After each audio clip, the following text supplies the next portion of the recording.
OpenAI have just done something extremely controversial. They may have just traded away the privacy of all US domestic citizens. Now, the last few days have been crazy for American democracy. 4 days ago, Anthropic was in line for a huge deal with the US Department of War, yet overnight, not only did they lose the deal for refusing mass surveillance and autonomous weapons, but OpenAI actually stepped in, taking that contract while claiming to defend the exact values that Anthropic got punished for. So what on earth is going on here? How does one American company get blacklisted by its own government, a move which, by the way, has only ever been reserved for foreign adversaries, while another wins a military contract with almost identical red lines on paper? Well, let's take a look. Okay, so the rupture really comes down to 2 red lines: domestic mass surveillance and fully autonomous weapons systems. When Anthropic was negotiating its contract last week, it was completely uncompromising on both points. But the Pentagon, and specifically the secretary responsible,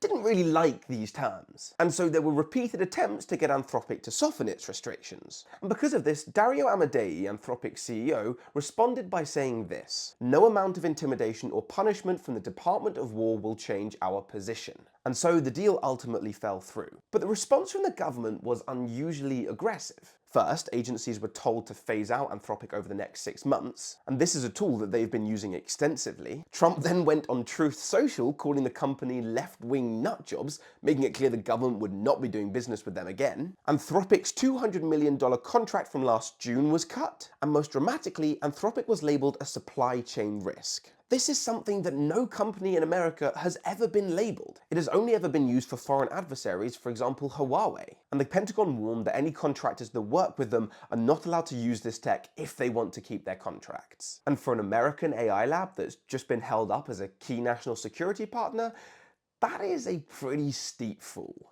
And it is at this moment when OpenAI steps in. On the very same day Anthropic is blacklisted, Sam Altman announces that OpenAI have reached an agreement with the Department of War to deploy their models in classified environments. And given how public Anthropic's stance had become, Altman understandably stressed 2 headlines. Number 1, prohibits domestic mass surveillance, and number 2, their systems won't be used for autonomous weapons. And on the face of it, that sounds very close to Anthropic's position. So why were the responses so different? Well, even without seeing the full contracts, one phrase has caught a lot of attention. Under OpenAI's agreement, the government can use its model for any lawful purposes. And that of course raises an obvious question, which is what actually counts as any lawful purposes here? Because in practice, this could be very flexible. Let's take the surveillance part. In theory, Executive Order 12333 prevents US intelligence agencies from directly surveilling people inside America. But in practice, the government can still collect data from systems outside the US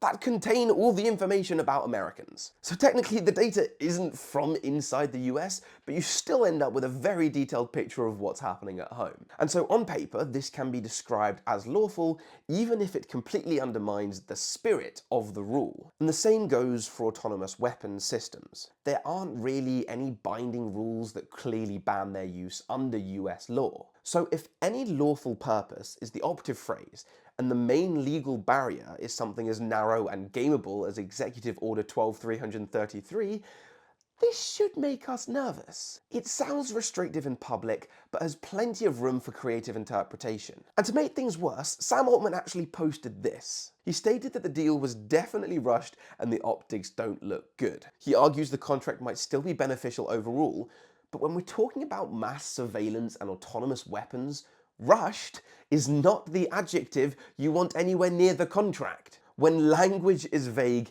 it gives the government essentially a bypass whenever it chooses. And the inclusion of this seems to be the key difference between OpenAI and Anthropic's contract. And having this control is likely what caused the massive difference in government response. Okay, so where does that leave us? Well, OpenAI will now be more deeply embedded into the US government systems than any other frontier AI lab. Some users have already cancelled OpenAI subscriptions in favour of Claude in protest of this decision, but realistically OpenAI will see this as a long-term strategic win, whereas Anthropic, they're going to have to navigate life under a national security cloud. So what will the effects of this be?